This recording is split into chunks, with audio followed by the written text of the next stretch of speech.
Hello everyone, welcome back to my YouTube channel. In the previous video, we have seen the model training of the heart disease predictor, the project that we were making. We have completed the model training. We have seen how we can train four models onto our dataset, that is logistic regression, support vector machine, random forest, and decision tree classifier. So we have seen each and every step how we can train all those models onto our data set with the help of the different parameters that every single model has. We also have seen hyperparameter tuning part, and we also have seen how we can use grid search CV to make the result better. Now, after creating all the models, what we'll do is we'll simply make the pickle file of this particular model, because in this particular video, we are going to create a website, a Streamlit website of our project so that it can be used by end users. So for that, the very first step is to create the pickle file. So you can say that pickle file is kind of a binary file where it stores the information and waits about the model, so that we can simply dump it and load it whenever we want to use the same model that we have trained earlier. We can save it and we can reuse it. You can do that by simply writing this three lines of code. What you have to do is you just have to import the pickle module. You just have to create a file variable where you have to open a .pickle file with any name, and since you are creating it, you have to have the status as write binary, and then just pickle.dump. The first parameter will be the variable in which you have stored the model, that is nothing but lr in our case for logistic regression, and then the name of the file in which you have to store it. So once you execute this, you will get your pickle file created for logistic regression model. Similarly, we can do it for support vector machine, decision tree classifier, and the random forest classifier. So once your pickle files are ready, you can export it and you can reuse it. So now I am inside VS Code. Here I have created a folder named heart disease predictor, inside which I have all my pickle files: logistic regression.pkl, randomforest.pkl, svm.pkl, and tree.pkl, which is the decision tree model. With that added, I have the grid random forest.pkl. Now this grid random forest pkl, I have created one more model using grid search CV on random forest, where I have fine tuned additional parameters, because of which I have got a great accuracy of almost 89 to 90 percentage. If you are curious about it, how I have got that particular accuracy, then you can simply drop your curiosity in the comment section so that I can create a video on it. Then I have this app.py file, one py file in which we have to write the Streamlit code so that we can create website out of it. So now let's start. So first we'll import libraries. Over here you can see first we have to import Streamlit, we'll import pandas and numpy. Then we'll import the pickle file because we have to load these pickle files that we have created. Then we'll also import the base 64. This will be used for encoding and decoding purpose of the file that we are going to take as an input from the website. You can refer the Streamlit documentation of how you can create a website out of Streamlit. It's very simple. You just have to use the ready-made components and put the values. Next, what we'll do is we'll simply define the title of our project, that is heart disease predictor. And then we'll define three tabs: tab 1, tab 2, and tab 3. We can do that by simply doing st.tabs. Inside this, we'll pass a list containing the names of the tabs. First will be the predict tab, second will be the bulk predict, and third will be the model information. So if you want to see how it looks, let me show you that. Now if you want to see how it looks, then you can simply run this particular Streamlit app. You can do that by simply writing this command: Streamlit run space the name of the file in which you have written the Streamlit code, that is app.py. So we'll simply run this and we can see the output. So it will take some time. So you can see we have got our Streamlit website running on our local host. You can see the title that we have mentioned and the three tabs that we have mentioned. First is the predict, second is the bulk predict, and third is the model information. For now, all these tabs are empty. Now we'll define the features of these tabs. So whenever you have to define a particular feature in one single tab, then you have to write this with space tab 1, that is the name of the tab, in which you have to add the feature colon and then enter.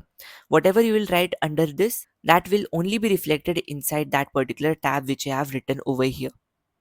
So our first tab will be dedicated to predict. That means, so we'll define different fields over here as per the input columns that we have in our data set. We'll define all those fields and we'll create a submit button. Submitting the information filled in those particular fields will create prediction for all the four to five different models that we have created. So that is the agenda for this particular tab. So if you remember, we had an age field. Let's define it. So we have this variable age for which we'll be creating an input field which will be inputting a number. So we'll write st dot number input, which is an inbuilt functionality. It takes certain parameters. First is the name of this input field, that is the age. You just have to specify in what format you have the age, in months or years. Then I have also specified the minimum and maximum value of the age. Obviously, a person's age cannot be infinite, so you have to write some restrictions on it. So this will create an input field of numbers. Let me show you that. So if I refresh, you can see we have got this particular field. So over here, if I try to write 456 and I hit enter, then it will throw a warning saying value must be less than or equal to 150. So I hope you are understanding how it works. The next was the sex column, that is the gender column. Here we can define it with the help of drop down. Now we can create drop down with the help of the st.select box functionality.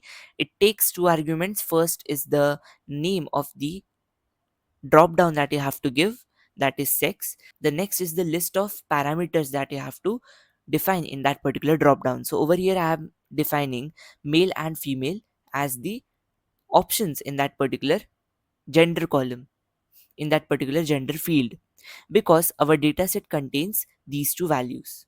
Similarly, we'll define the other fields as per our dataset. So let me quickly do that. So over here you can see we have defined chest pain, the select box, then the resting blood pressure as a number input, cholesterol, fasting blood sugar, resting ECG, maximum heart rate, exercise angina, then old peak and ST slope. All these columns were mentioned in our data frame, the data set on which we trained our model. Have to properly write it as per the fields and parameters defined in it. Next, what we'll do, we have now taken the input from the user, but at the back end, you know that machine learning model do not take text as an input. It do not process the text. First, we'll have to convert these texts in the form of numbers. So we are now going to convert it in the form of numbers. Now make sure you have to give the same values to each text, whatever we have done at the time of data pre-processing stage. The same thing you have to give. For example, if you have given 0 to male and 1 to female, then here also you have to write the same logic. Otherwise, your machine learning model will predict wrong. So let's do that.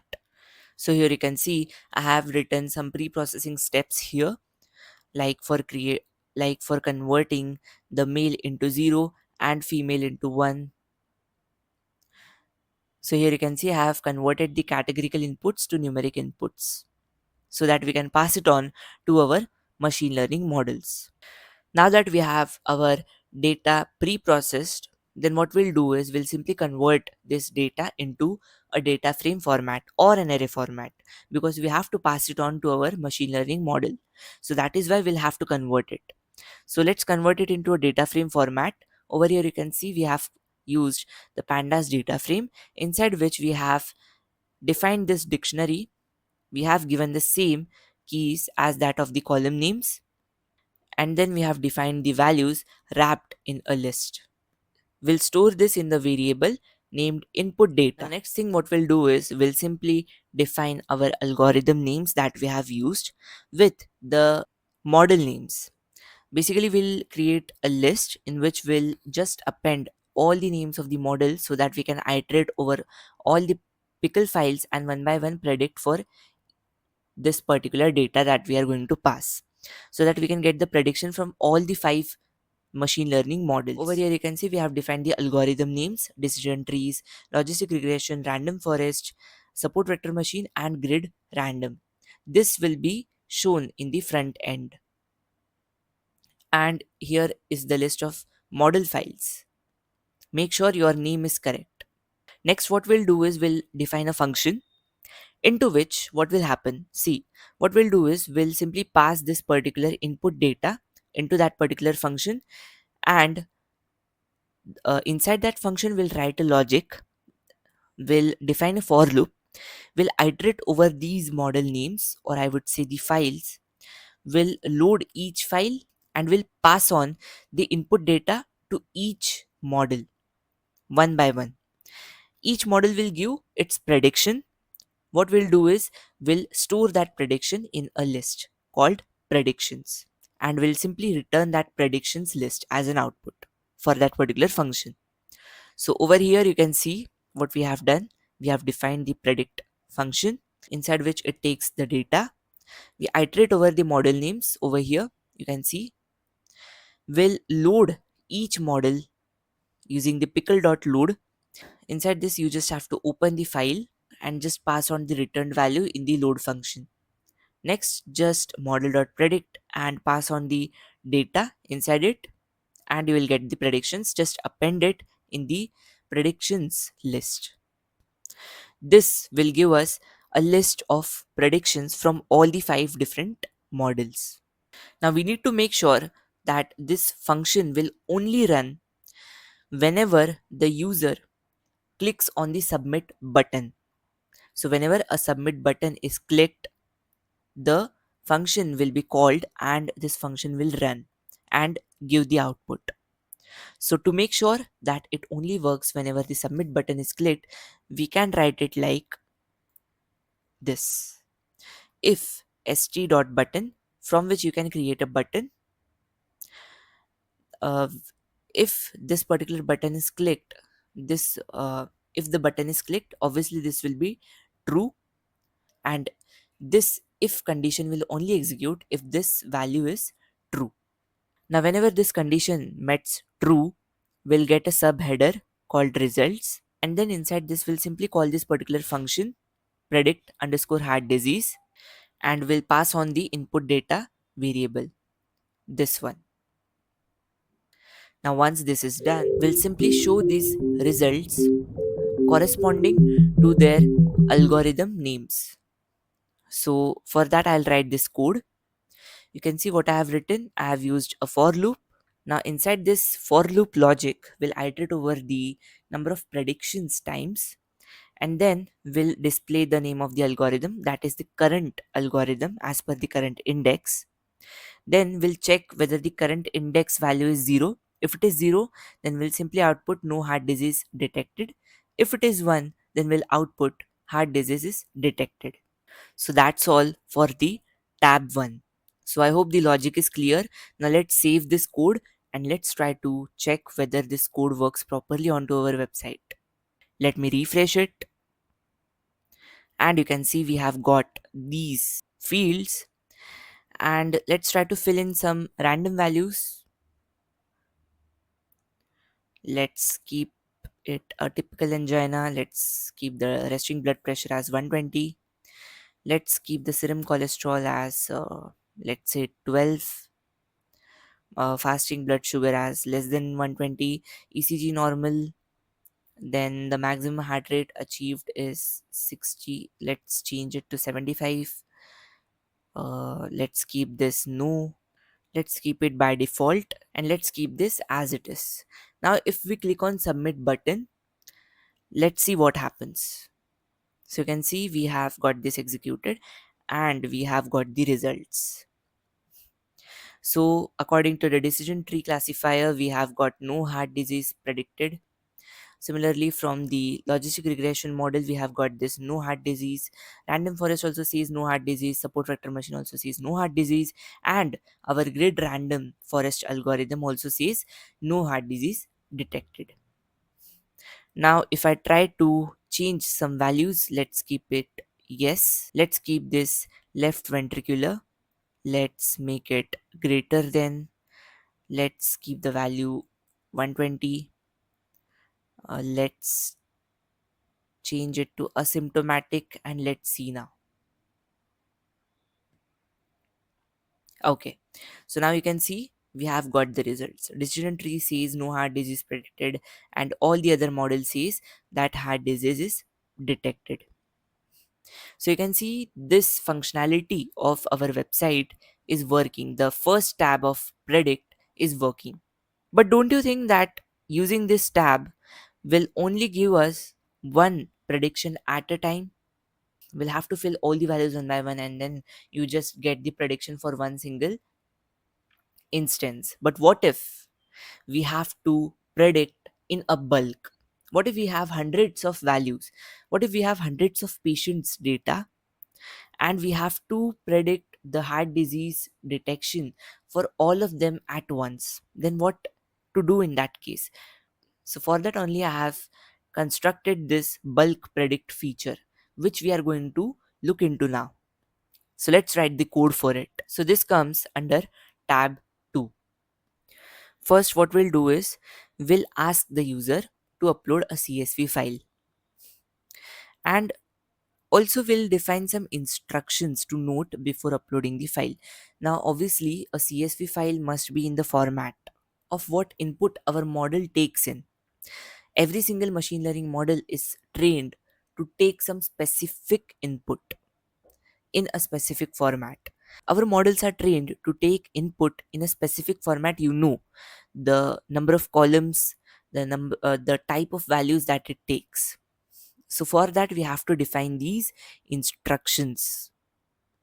So let's define it. So you can see I have defined it like this. First instruction is no nan values are allowed. That means everything has to be filled with some value.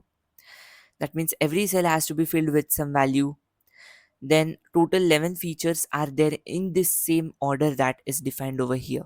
So the user should make sure that the input must be in the same type and in the same order in which it is defined. Then we'll also specify that we have to check spellings of the feature names before putting it inside the before uploading. Then I also have defined the fourth rule, that is the feature value conventions, how it has to be. The age has to be in years, the gender has to be either male or female, but if you are if you are writing for male you should input 0, if you are writing for female you should input 1. So in this format only it should input the values. Now that we have defined all the instructions that we want specifically with the file format, next thing is to write the logic for getting the file uploaded. So the user has to upload the file and we should have a functionality to accept that uploaded file. So in Streamlit, we have a Streamlit file uploader. So let me define that. So you can see st.file uploader. Inside this, you just have to write the label, and next you need to define the type of the file that you want to get it uploaded. So the type I want here is CSV file, and whatever file will be uploaded, it will be stored inside the variable uploaded file. Now once the file is uploaded, what next we have to do is we have to read the file for prediction purpose. So we can read the CSV file with the help of pandas read underscore CSV. So for that we will first have to check whether this particular uploaded file variable is not empty. If it is not empty, then only we'll read the file. If it is empty, it will throw an error. So that is why we'll keep a condition that if the uploaded file is not none, then in that case we'll simply read the uploaded CSV into a data frame. So I have written pd.read CSV Inside this, I have passed the variable file, and this will be stored inside the variable input data. Next, what I have done, I have simply loaded a pickle file inside which I have loaded the logistic regression pickle file. Now, you might be telling why only I have loaded this file, because you just imagine we are getting a CSV and we'll be having multiple rows in it. Each row will be each record.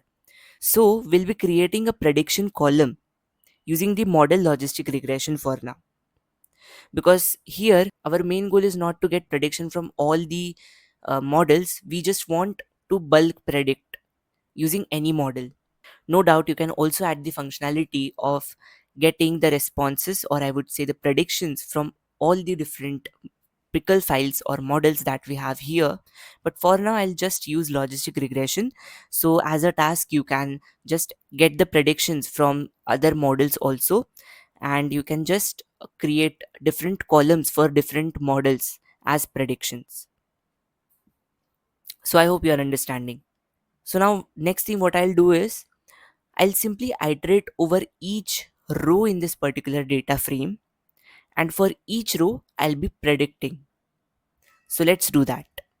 So first, let me create a column, an empty column for now, that will be named as prediction. You can name it as prediction space LR, logistic regression. If you are using other models, then you can simply mention other columns also. Next, as I said, we'll be iterating over the entire rows in the data frame. So we'll use a for loop. What we'll do is we will iterate over the length of the input data. That means the total number of rows. We'll iterate with the range of total number of rows, and for each row we'll keep each row in the variable arr, that is array, and make sure not to include the last column, because now only we have created this last column with empty values. So just make sure not to include that. So with the help of iloc, we will be taking the row, and then we'll be taking all the columns except the last one. So we are going to take only the values of it, and that will be stored inside the variable arr. Now what we'll do next, we'll simply model.predict. Inside this, we'll pass on the variable arr wrapped in a list, and whatever object this model.predict will return will be simply taking the first instance of it, by taking the first index of it. So that is why I have written 0 over here. And whatever will be the output, will simply store it inside the prediction column for that particular row. So input data of prediction, this will take us to the location of the prediction column, and this I will take us to the location of the current row, so that at that particular cell this particular value will be stored. And then once this is done for all the rows, what we'll do next, we'll simply store this particular CSV file onto our local directory. So we'll write input data.tocsv, we'll give a name predicted hat.csv. Let's make it lr. Cool. So this will store the CSV file with the predictions. Now we will not only store this in our local directory, we'll also have to showcase this onto our website. So for that, what I'll do is I'll simply write this code wherein we are displaying the results. See, we have written st.sub header, we have defined this, we have written predictions over here, and below that we'll simply use st.write, and we'll display the data inside the variable input data. So this st.write will showcase the value inside this input data variable, which is nothing but the CSV columns and rows. And just displaying won't work. We'll also have to add a functionality to make the CSV file downloadable so that it can be used by the user. So for that, we'll define a function. So now let's define the function. I'll go up here. Before defining the title, I would like to write this function. So here I have defined a function get binary file downloader HTML. Inside this, what we'll pass is the data frame, whatever data frame we want the user to download. Then what we'll do is we'll simply use the toCSV function without index, and we'll store it in the CSV variable. Next, what we'll do is we'll simply encode this CSV data. Then we'll use the base 64 encoder onto that, and once that encoder is created, then we'll decode that. And with this, we'll get the decoded format and we'll store it in the variable b64. Now what we'll do is we'll simply pass this base 64 in an f string so that it will be converted into a downloadable link. Now this thing is done just to create base 64 format, due to which our CSV data will be converted in such a way that we'll get a downloadable link. And then we'll simply display it with the download prediction CSV button, and then we'll simply return this particular href from this particular function. So I hope this function is clear. It is just to create a downloadable link for our data frame as a CSV file. Now once this function is defined, we'll call it by passing our data frame. So let's do that. So here you can see, with the help of markdown, st.markdown, we have called this function inside which we have passed in the variable input data, which is nothing but a data frame, and we'll use the second parameter unsafe allow html equals to true. Clicking on it will download the CSV file. Now if you remember, we have written this code in this particular if statement. Now what if the uploaded file variable is having a none value? So in that case, we'll also have to handle that. So let's write an else statement inside which we'll write st.warning. We'll say that please make sure the uploaded CSV file has correct columns. So here we'll write an else statement that if the object value is none, then in that case we'll simply return an info saying that upload a CSV file to get the predictions. Okay, now there might be one more scenario or edge case which we have to handle. What if the CSV that the user has uploaded doesn't have the specified column that we actually expect? That means the column names or the column counts is not exactly what we want as the mandatory format. So in that case, we can also specify one more condition. So let me write that. First, what we'll do is, see, these are the expected columns in the same order we require it. So this list will define, then we'll apply one condition. Below this, we'll write that condition. We'll simply write that if the expected columns are exactly matching with the input data columns, if it is so, then only we'll have to predict. Otherwise, we will have to throw a warning. So what we'll do is we'll simply shift this code ahead, we'll indent it inside this if statement, and we'll write an else case over here. And the else statement would be a warning stating that please make sure the uploaded CSV file has the correct columns. So this would ensure that the CSV file that is uploaded contains the correct columns or not. Now we are done with our tab 2. Let's try to check it whether it is reflecting on our website. Let me refresh it. Okay, you can see in the bulk predict tab, we have got this section where it asks to upload a CSV file. So let me first prepare the CSV file. I have simply jotted down two patients' data over here with the columns specified as per the instructions. I also have given the values that were specified in the instructions onto our website. These instructions that are specified for each and every column. Now what I'll do is I'll simply upload this file which is in the format of CSV with the name htest, and let's check whether it creates the prediction column or not. So over here I'll click on browse files and I'll simply attach the file that I have shown you now. Okay, so over here I have got an error. So I think somewhere I have written, okay, so here you can see I have written prediction as the column name. So let me go to the code. I think here is the error. If you see, we have created a column, an empty column with the name prediction under prediction space LR. So here also I'll have to write the same name. And now let's check again. So let me upload the CSV file again. Okay, now you can see, yes, we have got this preview of what exactly we have uploaded. And you can see we have got this prediction LR column. For the very first, it is predicting as 0. That means there is no heart disease. For the second row, it is predicting that yes, there is a heart disease. So this is done with the help of the logistic regression model. That is why we are getting only one single column. You can do it for the other models also. We can create four more columns for different models, and we can predict it one by one using a for loop. Next, we are getting a link over here stating download predictions CSV. Clicking on this link will get it downloaded. So let's click on this. So over here you can see we have downloaded it, and let me open. So cool. You can see this. We have got this downloaded with the prediction column. So I hope this bulk predict feature is clear to you all. The code might look lengthy, but it's very simple. So now that we are done with our second tab, we are done with all the features inside it. Now we'll move on to the third tab.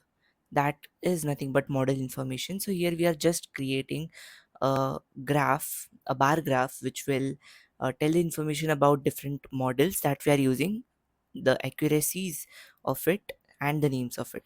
So what I'll do is I'll simply define third tab over here with tab 3, and then inside this I'll create a graph. Now I'm going to create a graph with the help of Plotly. So I'll import plotly.express as px.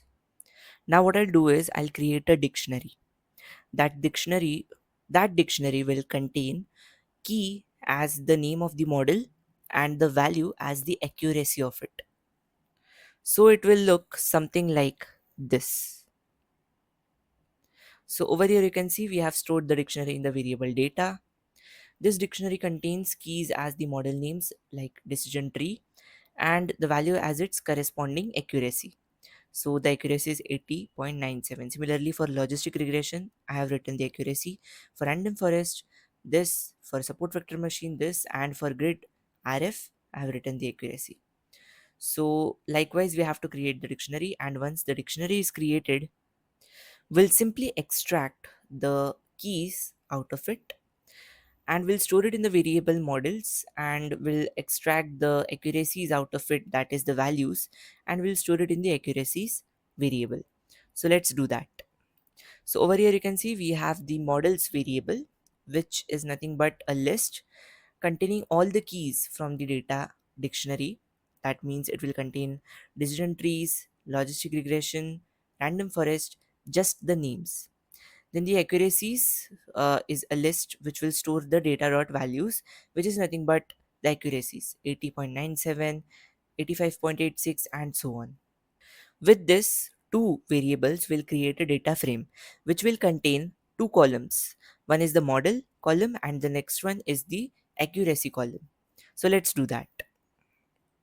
So you can see we have created a data frame df with the zip of the models and the accuracies, and the column names we have given is models and accuracies. So I hope you are understanding this. Next, what we'll do is we'll pass on this data frame into the Plotly Express bar graph, and we'll give the axis information, something like this. So over here you can see I have done px dot bar, which will draw the bar chart. Inside this I have passed the data frame, that is df variable. Then I have mentioned the y label as accuracy. That means this will be reflected on y-axis, and the x-axis label as models. So the models will be reflected on the x-axis. And I have stored this particular bar chart in the variable fig so that we can use it further to display it on our website. We'll simply display it. So this can be done with the help of st.plotly chart. Inside this, you just have to pass the variable in which you have stored the chart. So this code will create a bar chart onto our very tab 3, which will display the scores with the corresponding model. So let's see whether it is getting reflected or not. So let me refresh it. Okay, so let's see the model information. Okay, we are getting this bar chart. You can see on the x-axis we are getting models, on the y-axis we are getting accuracies. For decision trees, if I hover on this particular bar graph, you can see the accuracy to be 80.97 and the model name to be decision trees. Similarly, for the logistic regression, random forest, support vector machine, and grid random forest, you can also maximize this and check. So I hope you are understanding how we can plot any chart onto Streamlit website using Plotly. This looks damn good. So now we can say that our entire website has got built successfully. We have developed three tabs: predict, which will have fields. You can manually type in the values and submit to get the results. We have created the bulk predict feature, wherein you can simply upload the CSV file and you can get the predictions of all at once. We also have constructed this model information tab, wherein you will get the information about the models that we have used in the form of a bar chart. So I guess the entire website creation with the development of all the features is clear to you all. With this, we come to the end of the entire series of heart disease predictor. I hope all the videos were helpful to you. I have tried my level best to make this project interesting. I have explained you each and every single line of code from scratch. No doubt you can use this particular project in your semester projects or also as a final year project.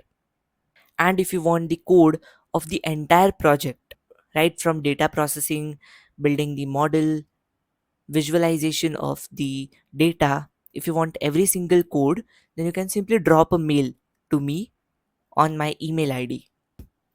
I hope you enjoyed this series. If you want more such series, then you can simply drop your suggestions as well as your comments regarding this particular series. Also, I would like you to visit my Instagram page for having a look at some amazing technical memes which will not only make you laugh, but it will make you understand intricate and difficult concepts of technology, majorly related to data science. You can get the link in the description box.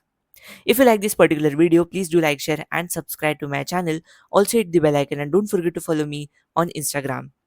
Please join me on Telegram. Thanks for watching. Have a good day ahead.